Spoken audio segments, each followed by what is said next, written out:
आज हम बहुलक ज्ञात करना सीखेंगे, जो परीक्षा की दृष्टि से वेरी इंपॉर्टेंट होता है।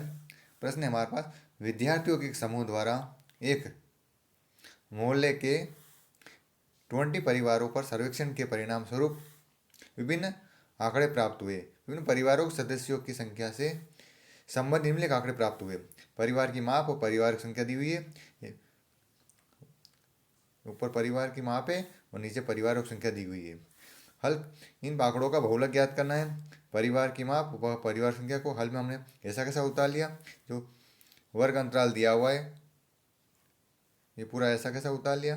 अब हम देखते हैं कि बहुलक ज्ञात करने के लिए हम जो सबसे ज़्यादा अधिक बारंबारता होता है उसका वर्ग ज्ञात करते हैं। तो सबसे ज़्यादा है 7, 8, 2, 2 और 1 है। इसमें सबसे ज़्यादा बड़ी संख्या 8 है।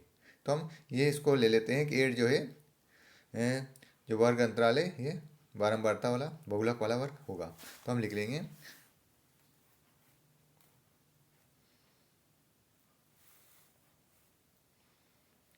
सबसे अधिक बारंबारता वाला वर्ग 3 से 5 है,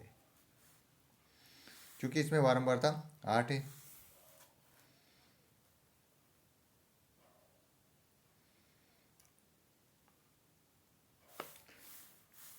अब आगे हल करते हैं।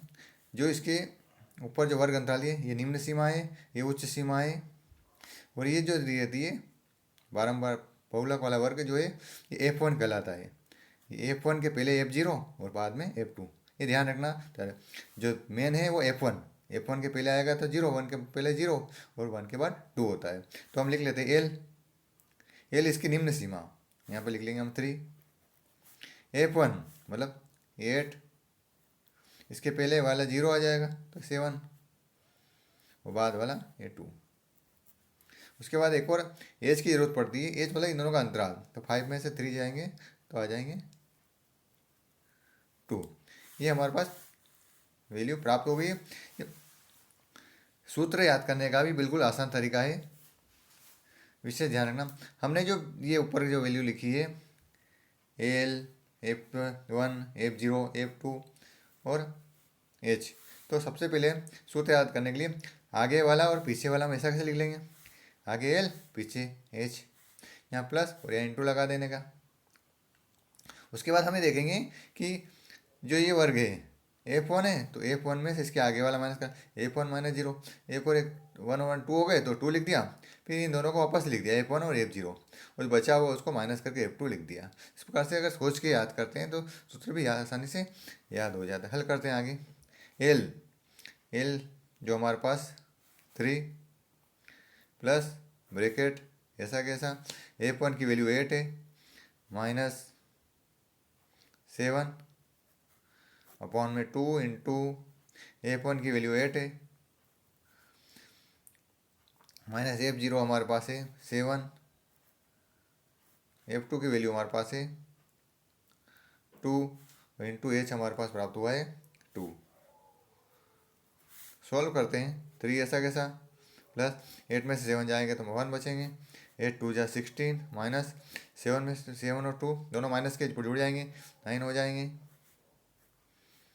इंटू 2 ऐसा कैसा 3 प्लस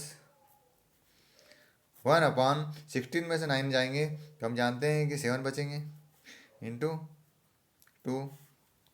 अब हमारे पास आ गए हैं 3 प्लस 2 1 जा 2 ऑब्लिक 7। अब इन दोनों को डिवाइड करके फिर प्लस करें तो भी सॉल्व हो जाता है, और ऐसा ना करें हम तो हम एलसीएम लेके हल कर लेंगे। 1 और 7 का एलसीएम होता है 7, 1 का 7 में डिवाइड करते 7 आता है, 7 3 जा 21 प्लस 7 में से इनका डिवाइड करते 1 आता, 1 2 जा 2, तो हो जाएंगे 23 ऑब्लिक 7।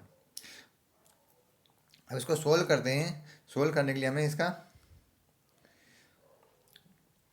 डिवाइड करना होता है, तो डिवाइड भी हम करके बता देते हैं। ये रफ कार्य होगा लेकिन हम यही करते थे साइड में ताकि समझ में आपको आसानी से आ जाएगा। 23 और 7, 7 2 जा 7 3 जा 21, 2 बचे, पॉइंट लगाई, 0 लगाया, 7 2 जा 14, 6, पॉइंट के पहले एक और 0 लगाएंगे, 7 8 जा 56, 4 बचे, 0 लगाया, 7 5 जा 35। इस प्रकार से हमारे पास आंसर आए हैं 3.285। क्योंकि हम जानते हैं कि पॉइंट के बाद 2 ही डिजिट रखते हैं, तो 3.2 ये 5 है, मतलब ज़्यादा है, तो अपन ये 8 को 9 बना देंगे। तो इस प्रकार से आंसर आए 3.29, ये हमारा बहुलक प्राप्त हुआ है। धन्यवाद वीडियो को पूरा देखने के लिए। इसी प्रकार वीडियो के साथ हमारे साथ बने रहिए। और भी कुछ लगे आपको तो कमेंट करके बताइएगा, हम उसे सॉल्व करके अवश्य भेजने का प्रयास करेंगे। धन्यवाद।